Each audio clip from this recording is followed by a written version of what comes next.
Welcome to the Rugby Obsession Deep Dive. Great to be here. Our mission today, well, it's pretty clear. We are cutting through all the noise from the recent Autumn Nation Series results. We're going to break down exactly what happened to the World Rugby Rankings after, well, a really wild weekend of international rugby. Absolutely wild. We got some incredible detail here on the big shifts at the top, the Springboks, the All Blacks, and also that drama. Honestly, pretty brutal drama around the Wallabies. Yeah. So before we dive into this stack of sources, if you want more of this kind of fast-paced, insightful rugby analysis, just take a second right now, hit subscribe to Rugby Obsession wherever you get your podcasts. Yeah, do that. And just to set the scene, this deep dive is focusing on the rankings as they were on November 8th, 2025. That date's important because it gives us a really clear snapshot of the big changes triggered by Saturday's games. And crucially, this is before the Wales versus Argentina match happened. Right, so a specific moment in time. Exactly. And what's really fascinating here isn't just the scores, it's the actual rating point movements. And maybe more importantly, the mechanics behind why those points moved the way they did. Okay, let's get into it then. The view from the top. The Springboks, they haven't just stayed number one. They've created some real breathing room, haven't they?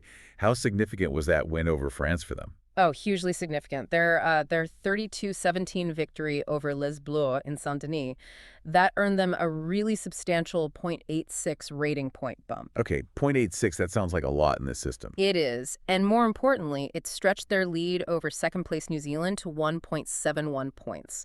So basically, they increased their lead over the All Blacks by about half a point in just one weekend. That 1.71 gap, that's quite big at the top. That's fascinating, because New Zealand won their match, right?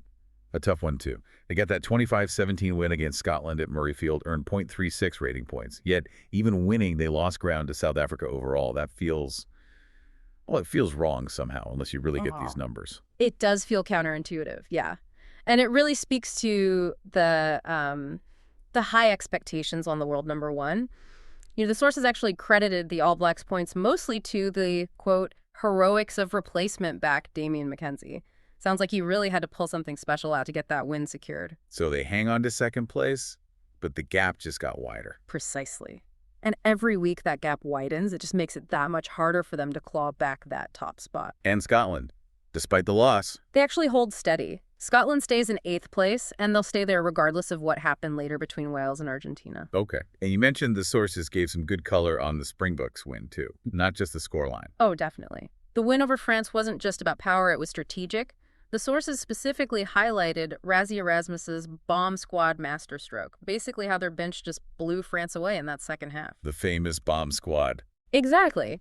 And connecting this to the sort of bigger picture, there was quite a bit of commentary suggesting Erasmus is operating with a strategy that seems, well, unchallenged by World Rugby's policies, almost positioning his systematic approach as something maybe Rugby Australia, for example, should be looking to copy. It's like dominance on the field and maybe in planning, too. Interesting. Strategic depth, creating that gap. Okay, let's flip to the other end of this, because this is where it gets, for me anyway, really, really interesting. We saw some huge, massive wins on the scoreboard that resulted in almost zero ranking movement. How does that work? Explain that anomaly. Right. This is where you have to understand the rating point differential. It's like the engine of the whole system.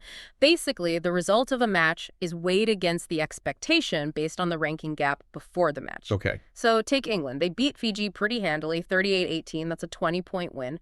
But they only earned a tiny, tiny 0.02 rating points for it. 0.02 for a 20-point win. Yeah. Barely anything. They stay fourth, but that tiny gain did slightly cut Ireland's lead in third place down to 0.79 points, but still, 0.02 is almost nothing. Wow.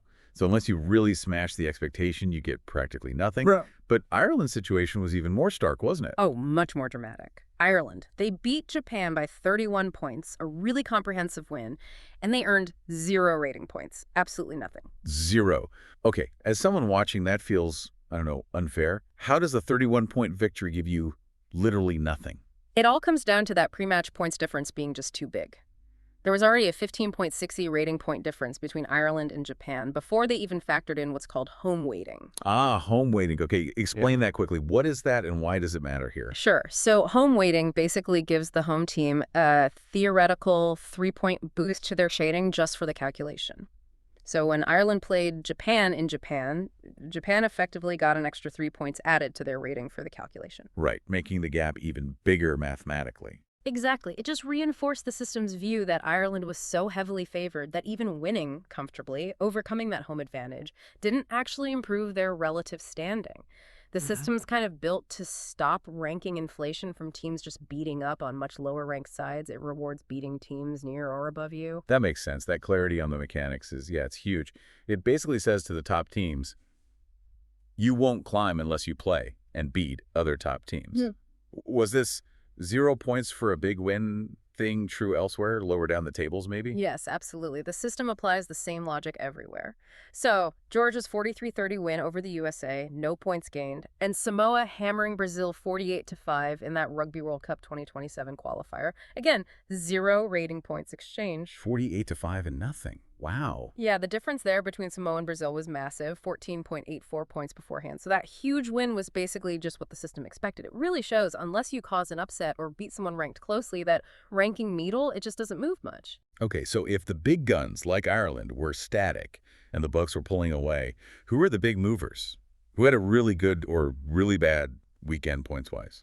Well, the team taking the biggest hit was definitely Australia. After that, well, stunning defeat to Italy, and made even worse, apparently, by Aussie-born players landing the killer blows for Italy. Oh, the narrative. Exactly.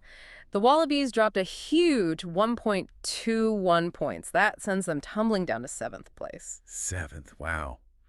And the sources weren't kind about it either, were they? Yeah, the commentary was pretty blunt, suggested the team was, quote, limping to the end of Joe Schmidt's era.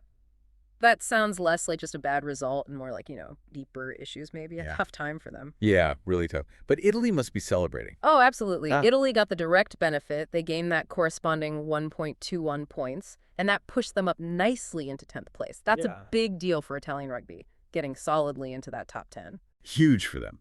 Okay, and outside that Tier 1 shakeup, there was an even bigger leap further down, right? Yeah. Who made the most dramatic climb overall? That was Uruguay. They had a fantastic result against Portugal, winning 26-8.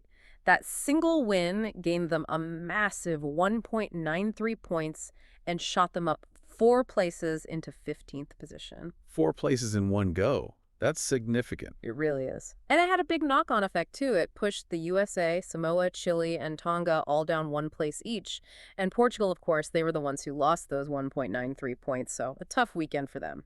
So one match completely reshuffled that whole section of the rankings. Yeah. Shows how tight things are down there. Yeah, every point counts when the teams are that close together. And that individual performance matters too, right? There was a snippet about Player of the Year buzz. Yeah, just a little aside we found. Mentioned that Springboks legend Victor Matfield, who's actually on the selection committee now. Oh, really? Yeah, apparently let slip that 2 Lions players are, quote, standouts for the World Rugby Player of the Year award. Just adds a bit more context, underlines the high stakes and the quality on show in these internationals. Definitely does. Okay, before we look ahead to what's still pending, we'd love to hear from you, the listener. What stands out to you from all this? Was Ireland getting 0 points fair? Did the Wallabies drop seem about right? Send us your thoughts, your opinions on this rankings update. And hey, if you haven't already, please do subscribe to Rugby Obsession. Helps you keep getting these deep dives. So, let's talk about the loose ends then. The rankings aren't quite final for this window, are they? There's still one big match hanging out there. That's right, absolutely. We recorded this before Argentina played Wales. Argentina sitting there in 6th, Wales down in 12th. That match at the Principality Stadium still had the potential to cause some shifts. Especially around that 10th, 11th, 12th spot, maybe. Yeah, exactly. Depending on who won and by how much, it could definitely impact Italy's hold on 10th and obviously sort out 11th and 12th between Wales and potentially whoever else is nearby. Okay, so zooming out again. If you look at this whole picture, these results, the system itself, what does it tell us about where global rugby is right now? Well, I think it shows the game at the top level is incredibly strategic. maybe more than ever. And the ranking system, it's really designed to reward that consistency, particularly against tough opposition, and it heavily punishes weakness or slip-ups. I think the biggest takeaway isn't just who gained points, but who didn't, like Ireland. Right. The system makes it really, really hard for teams already high up to climb higher unless they consistently take on and beat the teams right around them or above them. It forces those big clashes. And at the same time, it ensures that the dominance of a team like the Springboks, who are beating other top teams, gets heavily rewarded. So it reinforces the top tier, in a way. It does, yeah, but it's constantly evolving. It reflects performance, but also that strategic context we talked about. And the fact that there's less than 2 points, 1.71 points between first and second, that shows the margins are actually still pretty fine. The pressure on the Springboks remains immense. One bad result against a slightly lower-ranked team, and that hard-won lead could disappear almost instantly. What a dense but, yeah, really fascinating look at the world order in rugby right now. Knowing the results is one thing, but understanding the why behind those ranking points, that's another level. Hopefully this deep dive gave you that clarity. Hope so. Thank you for listening to the Rugby Obsession Deep Dive. Remember to subscribe to Rugby Obsession. It's your weekly shortcut to being properly well-informed. We will look forward to you listening to our next episode.